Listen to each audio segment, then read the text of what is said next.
Bueno, que Dios los bendiga a todos. Un nuevo encuentro. Hoy vamos a hablar de uno de los 30 santos que forman parte de los pilares de nuestro patriarcado, de nuestra iglesia. Hoy vamos a hablar de uno de los santos más inteligentes y con mayor formación de la historia. Creo que lo ubico, que debería ser doctor de la iglesia. Es una figura polémica por la orden que creó, pero es una figura realmente necesaria. Es un magisterio vivo que todos podemos tocar, palpar, porque su obra está. Les hablo de Santo Domingo de Guzmán, que fue el fundador de los dominicos, que es una orden que ha vivido entre luz y sombra, porque recuerden que en ellos recayó llevar a cabo algunos autos de fe y procesos de la Santa Inquisición Católica Romana. Que debo decir que aunque les decimos dominicos, su nombre real es Orden de Predicadores. Bueno, Domingo de Guzmán nace en Caleruega, eso era Castilla, España, hacia 1170, por esos años, porque la fecha escogida ha sido 1170, el año escogido 1170, pero hay discrepancia en cuanto a los años. Déjeme decirle algo, se llama Domingo y las personas piensan que era por su padre y los que estamos más imbuidos en la iglesia conocemos mejor esta leyenda, podría decirse, o esta historia. Resulta que la madre de Domingo, Juana de Asa, que es beata, por cierto, de la iglesia, y hablaremos de ella posteriormente, antes de que Santo Domingo naciera, empieza a tener unas revelaciones y hay un sueño en el que ve que un perrito pequeñito sale de su matriz con una antorcha encendida en la boca. No sabe qué es, está embarazada. Y en aquel momento todavía se buscaba alguien que leyera los sueños, las premoniciones. Y había un hombre, santo también, llamado Santo Domingo de Silos, que era un hombre muy docto, muy conocido en el mundo místico. Y pues desea ella hacer la peregrinación, porque nadie entiende ese sueño. Un perro saliendo de la matriz con una antorcha en la boca. Pariste un perro con una antorcha en la boca. ¿Qué significa esto? Va hacia allá y visita a Santo Domingo de Silos. Le comenta el sueño, explíqueme qué sucede, y él le dice que su hijo iba a encender el fuego de Jesucristo en el mundo por medio de la predicación. Esta es la interpretación que Santo Domingo de Silos hace del sueño.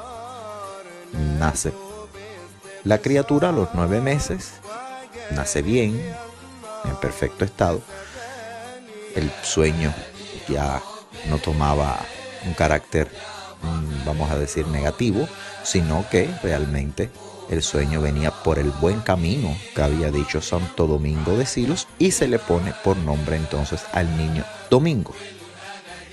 Y por ello se llama Santo Domingo de Guzmán. Le ponen Domingo por aquel gran místico, que por cierto había fundado un monasterio benedictino, y por lo general los monjes, que son una vida casi eremítica, tienen muy buen discernimiento de los sueños y los sucesos comunes.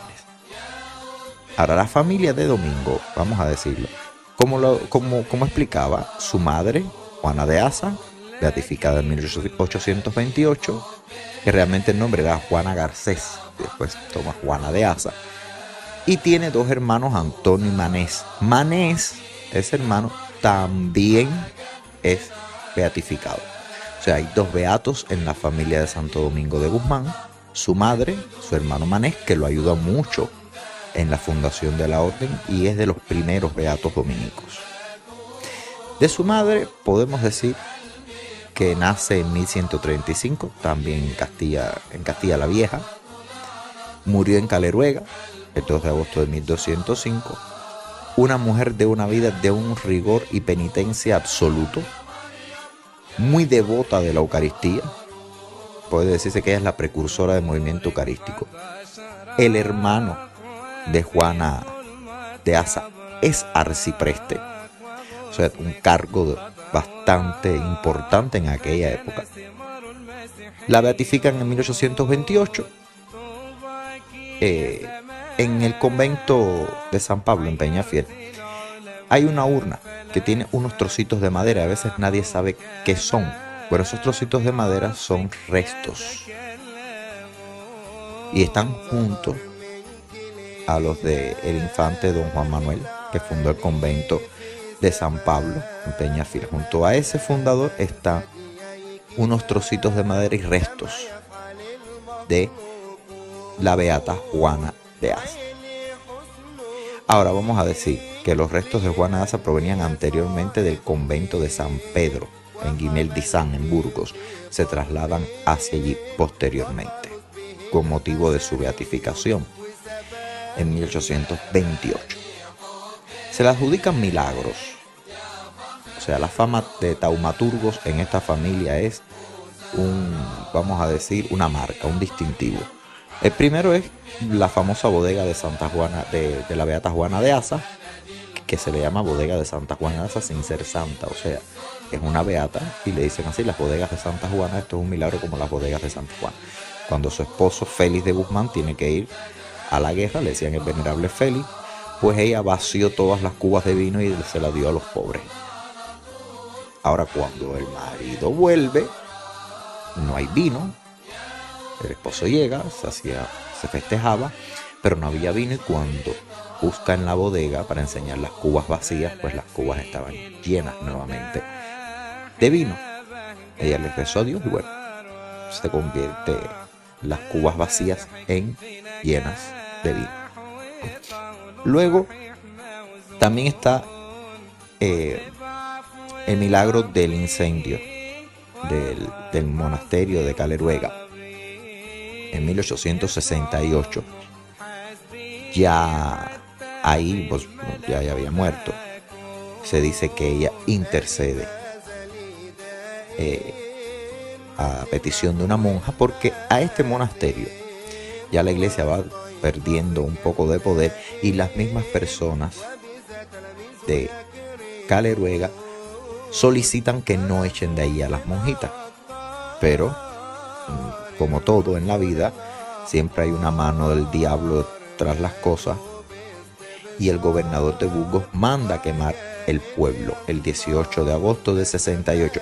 Incendio que se descontrola, arrasa con buena parte de Caleruega, hasta que dicen que era una monjita, otros dicen un joven, empiezan a rezarle a la beata Juana, arrojan una imagen suya pidiendo que acabe con el fuego y las llamas del fuego cesan. Las monjas pudieron permanecer en la villa, no hubo ningún suceso.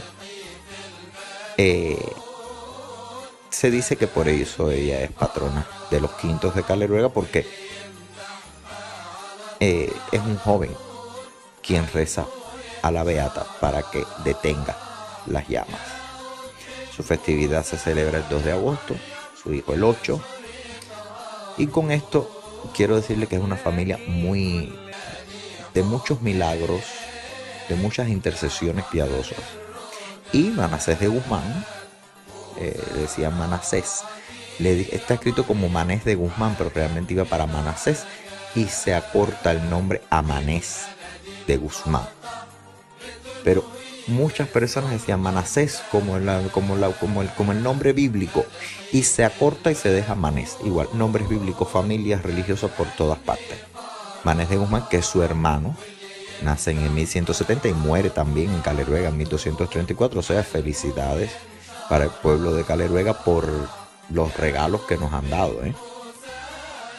Su hermano no es tan buen escritor como lo es Domingo de Guzmán. Manés realmente no tiene ese don de la letra, pero sí tiene el don de la fidelidad a su hermano, vamos a decir, de forma ciega.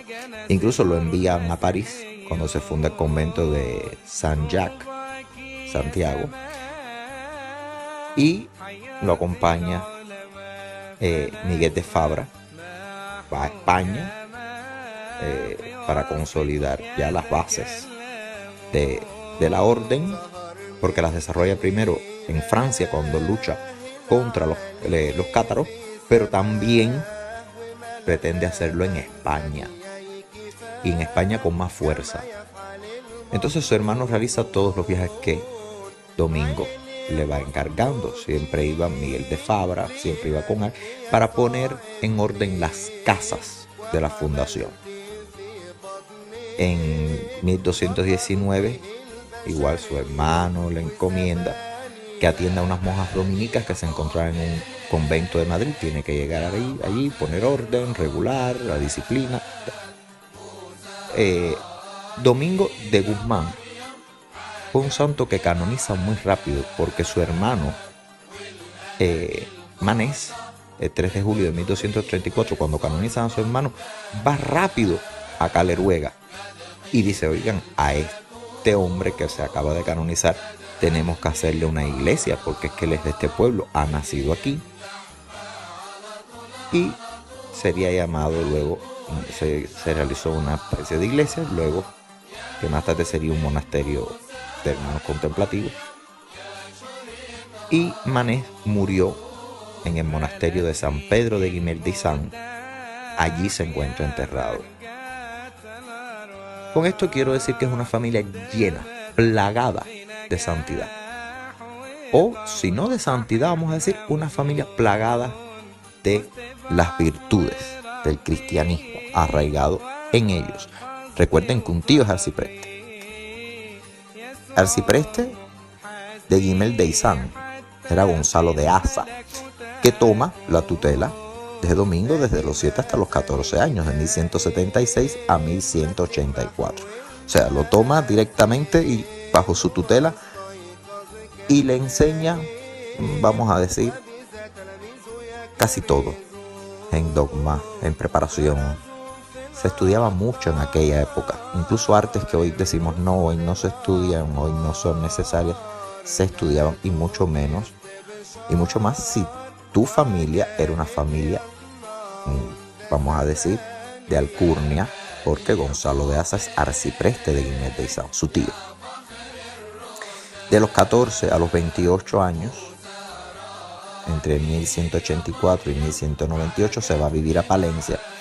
Miren qué cultura alcanza Santo Domingo de Guzmán, que en ese tiempo, en esos 14 años, o sea, de los 14 a los 28, 14 años, miren qué formación tiene. Se forma en artes, filosofía, en fin, lo que se llamaban humanidades superiores.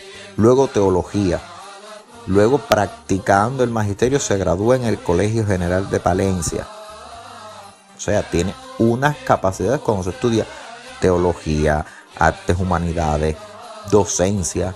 Todo eso lo estudia en un plazo de 14 años. Se saca todos los doctorados habidos y por haber, todos los diplomas habidos y por haber, todos los cum laude habidos y por haber, y todas las carreras habidas y por haber. O sea, un hombre dado a las letras y al conocimiento. Tanto es así que cuando él termina la carrera de artes, que lo hace en el 1190, ya recibe la tonsura. La tonsura es esto que le cortaban, se rapaba la parte superior de la cabeza y quedaba por el borde un cachito de pelo que parece una coronita, pues eso se llama tonsura. Y fíjense, en el 1190 recibe la tonsura. Y en el mismo año, acabado de recibir la tonsura, se le asigna el puesto de canónigo regular de la Catedral de Osma. O sea, no recibe la tonsura y punto. No, recibe la tonsura, pero además ya un cargo de canónigo regular en una catedral de un prestigio bastante alto como era la de Osma. Fíjense que ya al año siguiente viene un suceso que es la hambruna de Castilla. Y él está en Palencia, y para paliar un poco esa hambruna comienza la venta de sus libros. Empieza a vender sus libros. Y con la venta de sus libros compra alimentos para los pobres y necesitados. Quiere decir que no perdió tiempo en esos 14 años. Escribió y vendió sus libros. Y sobre todo para un fin muy piadoso. Termina su graduado en teología. Les estoy, vamos a decir, poniendo cronológicamente los tiempos y los cargos. Fíjense, en 14 años ya ven cómo, además de vender sus libros, o sea, a la edad de 28 años, pero con 14 años solamente de estudio, ya es canónigo regular de la Catedral de Osma, ya recibe la tonsura y ya está vendiendo sus libros en el 91. Termina de graduarse de teología en el 94, 1194. Se ordena sacerdote y ¿qué creen? Inmediatamente lo nombran regente de la Cátedra de Sagrada Escritura en el estudio de Palencia, la colegiata de Palencia. Después de estudio, ha tenido varios cambios. Cuando buscas documentos, quizás sea por un problema de traducción, pero dicen colegio, colegiata, estudio. Bueno, se gradúa de docencia y magisterio universitario con 28 años de edad. Inmediatamente, ¿qué creen que sucede? El obispo le encomienda que asuma la comunidad de canónigos y que gobierne la diócesis como vicario general. O sea, ya estamos hablando de un vicario general. Una vida maravillosa. Un intelecto brutal y un don. Siempre tuvo un carisma. Es que prácticamente graduándose recibió un cargo. Y déjenme decirle, podría decirse, claro, recibía cargos y le era fácil porque su tío era arcipreste. Seguramente había un poco de una manita, ayúdame a ayúdame, pero no es el caso porque los libros están. Sería, para poder haber alcanzado esos grandes avances, sus libros tendrían que ser pésimos. O sea, ganó grandes cosas, pero sus libros no tienen nada que ver con él. No, pero aquí se cumple una norma. Escribe como piensa. Y tiene tanta inteligencia que escribe esa inteligencia en los libros. Por tanto, aquí no hay simonía, aquí no hay nepotismo, no. Se lo gana por méritos. Tanto es así que en el año 1205, Alfonso VIII de Castilla le dice, mira, acompaña a Monseñor Diego de Aceves a Dinamarca para que coordinen y pacten el matrimonio del príncipe Fernando. O sea, lo envía a otro reino, a Dinamarca. Nada más y nada menos que a pactar unas nupcias, unas bodas, que hoy las bodas no es hablar con los padres, había que pactar antes mucho las dotes, varias cuestiones políticas, militares, religiosas, económicas, sociales. Prácticamente contraer matrimonio era un contrato no solo entre dos personas, sino un contrato entre dos estados. Y va Monseñor Diego de Aceves, que es obispo de Osma, pero se lleva a Domingo con él, porque tenía unas dotes extraordinarias. De Dinamarca él pasa por Roma y se entera del conflicto del catarismo y decide hacerse misionero para convertir a los cátaros. Todos van a oír ya los cátaros ya he hablado mucho, pero les voy a explicar. Los cátaros, miren, eran gnósticos maniqueístas. Para explicarlo en un punto, sus creencias eran totalmente opuestas a los dogmas de la iglesia. Incluso hoy distan mucho de una filosofía cristiana, porque fíjense, los cátaros se decían los perfectos. ¿En qué creían? Fíjense en qué creían. Por eso, cuando llega a Roma, se entera del problema del catarismo y dice, yo quiero ser misionero y quiero luchar contra los herejes cátaros y convertirlos al catolicismo. Porque es que fíjense, estas personas, cuál era su creencia. Respetable, ¿eh? Muchos cátaros tenían conceptos muy arraigados, filosóficos muy arraigados, pero que contradecían con la iglesia. Y esto se entiende en por qué después los procesos de la Inquisición pasaron a manos de la orden de predicadores, lamentablemente. Miren, los cátaros creían que el universo estaba compuesto por dos mundos que siempre en absoluto conflicto. O sea, había un mundo espiritual, que lo había creado Dios, y este mundo material en el que usted y yo estamos lo había creado el diablo. Número 1. Lo segundo, que creían que el mundo físico, como le explico, todo físico, todo lo físico, señores, todo había sido creado por el demonio.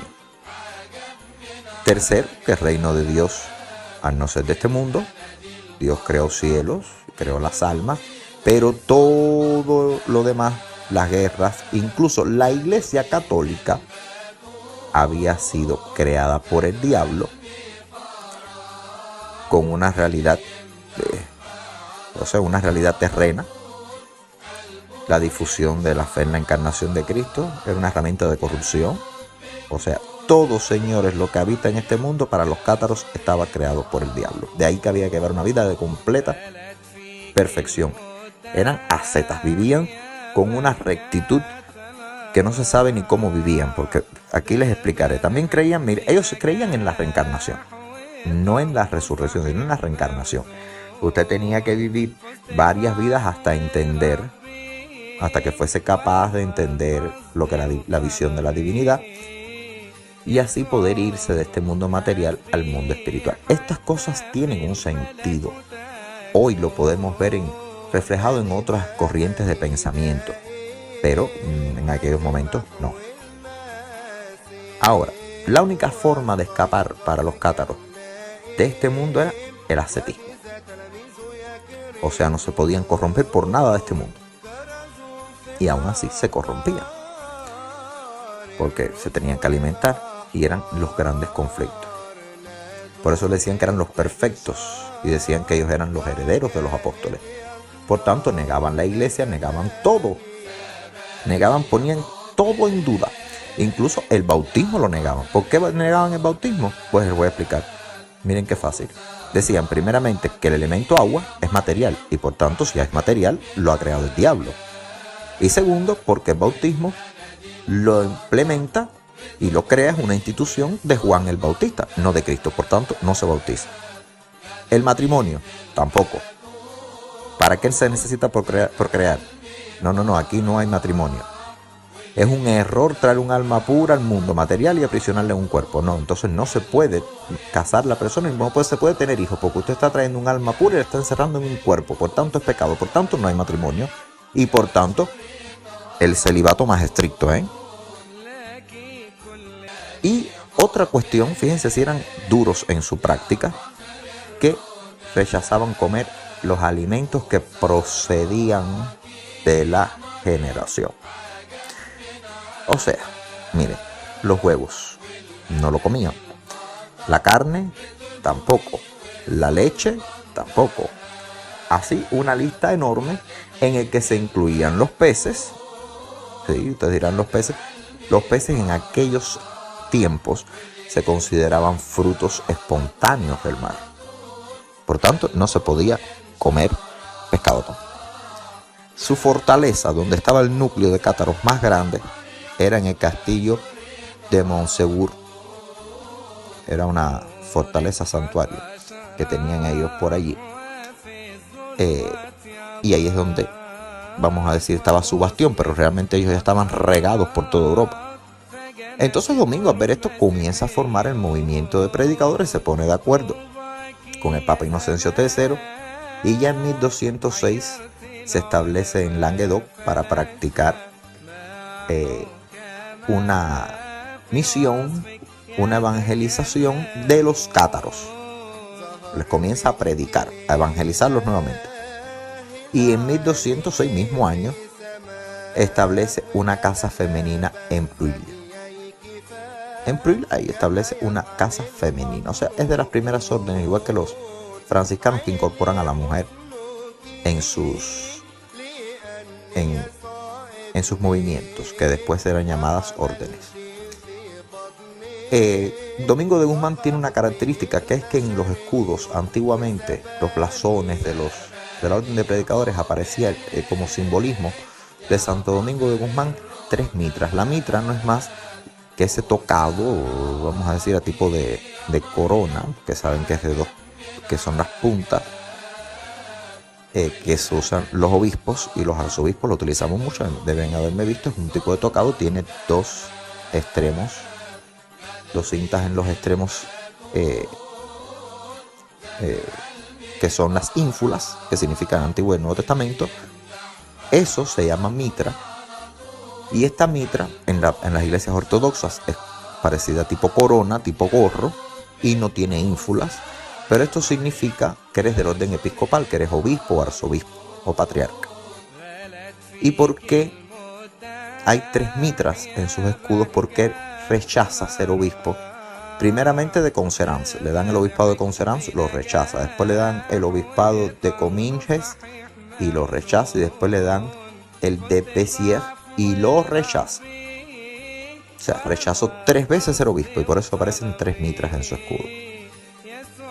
Se establece en Tolosa en 1215 y crea la primera casa masculina de la orden de predicadores. Esta casa se la da Pedro Cela, quien con Tomás de Tolosa se asocian también a su obra, pero la casa era de un Pedro Cela.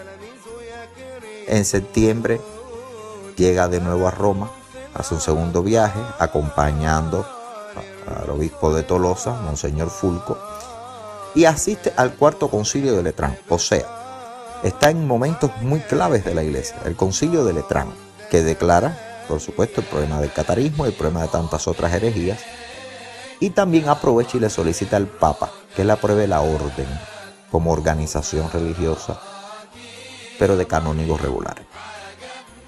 Bueno, esto queda en una petición, pero vuelve a Roma.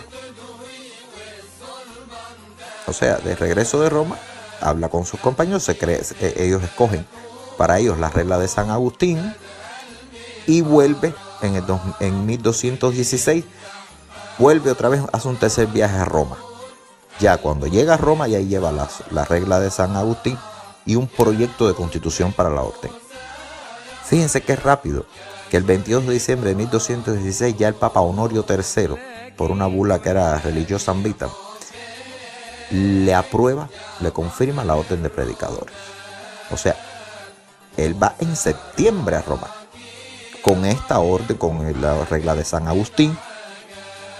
Hay 2 reglas, la de San Benito y la de San Agustín. Ellos escogen la regla de San Agustín, hacen un borrador, un primer proyecto de constitución. Fíjense, septiembre de 1216 y el 22 de diciembre de 1216 el Papa Honorio III se la aprueba. Octubre, noviembre, 3 meses o 2 meses prácticamente. Se le aprueba su orden. Va para Francia en agosto y comienza a dispersar algunos frailes. Manda 4 a España, 3 a París y él se vuelve a Roma. Se dice que ya por aquella época, a partir de 1218 hacia el 20, empieza a su labor de taumaturgo, igual que su madre, o sea, a hacer milagros, empieza a hacer cosas sobrenaturales. Las personas quedan entusiasmadas al ver este hombre. Por cierto, cabe decir que estas labores de taumaturgo las comparte con otros tantos santos de su orden. Y por supuesto, al ver estas cosas, muchas personas se interesan en la orden de predicadores y entran. O sea, se le triplica el número de miembros, pero bastante rápido, bastante rápido. En el mismo año, 1218, vuelve a Castilla a recorrer Segovia, Madrid, Guadalajara, y el Papa Honorio III lo manda a llamar. Le dice que vuelva, 5.º viaje a Roma, y habían unas monjas que estaban dispersas y el Papa le dice que las reúna en el convento de San Sixto. Y así queda para los frailes el convento iglesia de Santa Sabina. Esto es una labor realmente muy interesante de Domingo de Guzmán. Ahora, ¿Qué sucede en la fiesta de Pentecostés de 1220? Que asiste al primer capítulo general de la orden. Bueno, allí, en ese capítulo general que se celebra en Bolonia, se redacta la segunda parte de las constituciones. Ya un año después se hace otro capítulo, se celebra también en Bolonia. En Bolonia es donde incluso casi que sucede todo. Se acuerda estuvo en el primer capítulo, y en el segundo, que es el que se celebra en Bolonia, es donde se crean 8 provincias. Se acuerda la creación de 8 provincias. ¿Y por qué 8 provincias? Porque para ese entonces, en 1220, ya hay más de 60 comunidades en funcionamiento. 60 comunidades no es un número pequeño. Incluso se llevan a provincias. Todo surge muy rápido. Una vida que transcurre muy rápido, pero muy plena. ¿Y por qué digo una vida que transcurre muy rápido, pero muy plena? Porque Domingo de Guzmán fallece el 6 de agosto de 1221. Un año después de ese primer capítulo general que se celebró. Tiene una breve enfermedad y, tal cual dije, a los 51 años de edad fallece en el convento de Bolonia. Por eso digo, todo pasa en Bolonia. Su cuerpo se coloca en la basílica dedicada en su honor, la Basílica de Santo Domingo, de la misma ciudad de Bolonia. Y en 1234, fíjense, 13 años solamente después de su muerte, o sea, algo rápido, el Papa Gregorio IX lo canoniza, por lo cual es santo. Les digo que es un averaje bastante rápido. Hay santos, por ejemplo, su madre todavía sigue siendo beata. Su hermano Manés sigue siendo beato. Y hay santos que han demorado más de 100 años en que sean declarados santos. Sin embargo, él, en un lapso de 13 años, cumple con los requisitos de siervo de Dios, beato y santo. Aunque hoy se toman situaciones en cuenta que antes no se tomaban. Antes casi que habían santos, incluso hasta que para tranquilizar a las personas se les complacía llevándolos a la santidad muy rápido. Y no digo una complacencia en el sentido de, bueno, para que estas personas estén tranquilas, a este santo no, sino que eran personas que vivían tanto su fe, que la compartían con la comunidad, que cuando morían, como habían sido tan buenos, tan santos en su vida, el pueblo se congregaba cerca del arzobispado, cerca del Palacio Apostólico, en el Vaticano, donde fuese que estuviesen las autoridades superiores, y por aclamación se creaba una persona, se creaba un culto respecto del fallecido, que en vida gozaba de santidad, y por supuesto la incorruptibilidad cadavérica siempre se manifiesta. O sea, son cuerpos que pasan mucho tiempo enterrados. Cuando se exhuman parece que están vivos. Debo decir que la mayoría de los santos, si usted busca incorruptibilidad cadavérica, se va a encontrar que los santos parecen estar realmente vivos, pero ninguno está totalmente incorrupto. Incluso algunos tienen máscaras que se han hecho de cera, máscaras que se han hecho de materiales que se usan actualmente para un poco devolverles la vida. ¿Qué es lo que se entiende por incorruptibilidad? Pues que hay algunos que exudan sangre fresca, hay algunos que exudan óleo, aceite, por un fenómeno llamado liquefacción, como San Charbel, ya les había explicado. Pero realmente incorrupto no hay ninguno. Todos han tenido en un grado u otro corruptibilidad. Ahora, ¿qué sucede? si a una persona al cabo de 50 años bajo la tierra, en una cajita de madera, vamos a decir precaria, como es el caso de los monjes, incluso muchos monjes iban directo a la tierra, sin ataúd tan siquiera, y pasan 50 y 100 años y se exhuman, y usted ve que todavía la lengua permanece fresca, no hay mal olor, no hay larvas, no hay nada, pues no podemos decir que sean incorruptos, sino que están bien conservados. Pero esto se entiende hoy. Antes era algo fenomenal. Por eso les digo que los santos iban muy rápidos. Incluso muchos santos se sacaban de la tumba, decían, bueno, en vida fue muy bueno, vamos a llevarlo a un lugar más digno.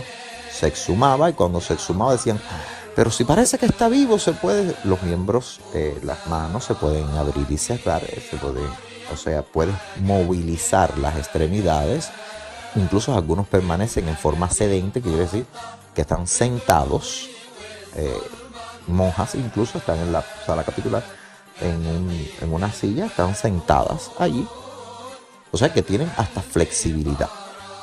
Esto ocurría inmediatamente, se llevaba el cadáver a donde estaba el obispo y le decían, mire, lleva 20 años muerta y mira, parece que está viva.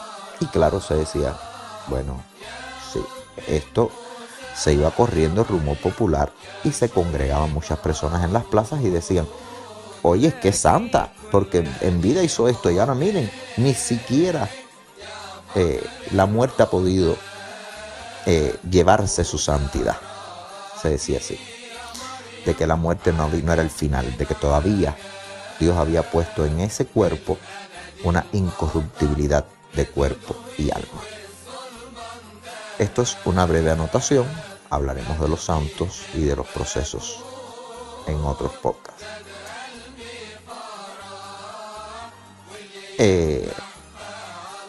Esta es la historia de Santo Domingo de Guzmán. Su festividad se celebra 8 de agosto. Y hay una historia que no quiero dejar pasar, y es la historia del Santo Rosario. Miren, hay santos que han tenido con la Virgen María una devoción muy particular. Yo creo que San Bernardo Claraval, Santo Domingo de Guzmán, San Alfonso María Ligorio, San Buenaventura, han sido santos, entre otros. Pero yo creo que estos han sido santos que tienen una devoción mariana muy grande. Muy grande. Prácticamente ellos son los que echan a andar muchas de las devociones marianas que hoy conservamos. Y Santo Domingo de Guzmán, muchos confunden esto que les voy a decir y dicen, no, es San Bernardo Claraval. No, San Bernardo Claraval compone muchas cosas para la Virgen María, pero quien inserta en la cultura mariana el uso del Santo Rosario es Domingo de Guzmán. Ese rosario que rezamos y que todos nos es tan necesario, que nos saca del apuro, que nos tranquiliza, que nos lleva al contacto con María, nuestra Madre, se lo debemos a Domingo de Guzmán, aunque ya se ha sabido de salterios que existían antes, pero era para llevar la cuenta de los salmos. Un rosario tiene 150, vamos a decir, cuentas, porque son 150 salmos y eso ayudaba a ir contando los salmos. Pero el rosario mariano, el de María, que es el que ya se utiliza prácticamente en toda la iglesia, cada vez que vemos un rosario está la figura de la Virgen María, aunque hay otros que tienen a San Benito de Nurcia u otra advocación. Pero el rosario es de Nuestra Señora, de la Virgen del Rosario, incluso como advocación mariana es de Domingo de Guzmán. Él mismo decía que había visto a la Virgen sosteniendo en la mano un rosario y que ella misma lo enseñó a él a rezar. Y le dice, entre tantas promesas, que lo predicara por todo el mundo, que rezando el rosario los pecadores se convertirían y habrían abundantes gracias sobre la tierra. Santo Domingo dice que él se levantó muy consolado y muy tranquilo, pero abrazado, vamos a decir, se levantó con un sobresalto espiritual, con una alegría, con un gozo. y dijo, tengo algo, mira, esto me va a ayudar al bien de los pueblos que voy a evangelizar, al bien de los pueblos donde quiero ser misionero. Entra en la catedral con este estado de gracia y en ese momento dice que suenan las campanas para reunir a los habitantes. O sea, que empieza a dar signos de esa devoción mariana, y por ello es que ese rosario que se usa a veces en el cordón de las órdenes franciscanas, en el cinturón de otras, siempre ven que cuelga un rosario largo, pues eso no es una costumbre franciscana, sino es una costumbre de los dominicos. Vamos a decir que el rosario es plenamente, no una invención, por el contrario, sino que el rosario es algo que María regaló, obsequió a todos nosotros, pero por manos de los dominicos que empezaron a rezarlo y a propagarlo. Con esto que les he comentado, creo que no hay mejor forma de honrar a Santo Domingo de Guzmán que dedicándole un rosario a la Virgen María, para, como él decía, para que los pecadores se conviertan y vengan abundantes gracias. Con esto termino, y los bendigo en el nombre del Padre, del Hijo y del Espíritu Santo. Amén. Hasta un próximo encuentro. Y disfruten de estas fechas en que celebramos a estos 30 santos, que son festividades solemnes de nuestra iglesia. Gracias.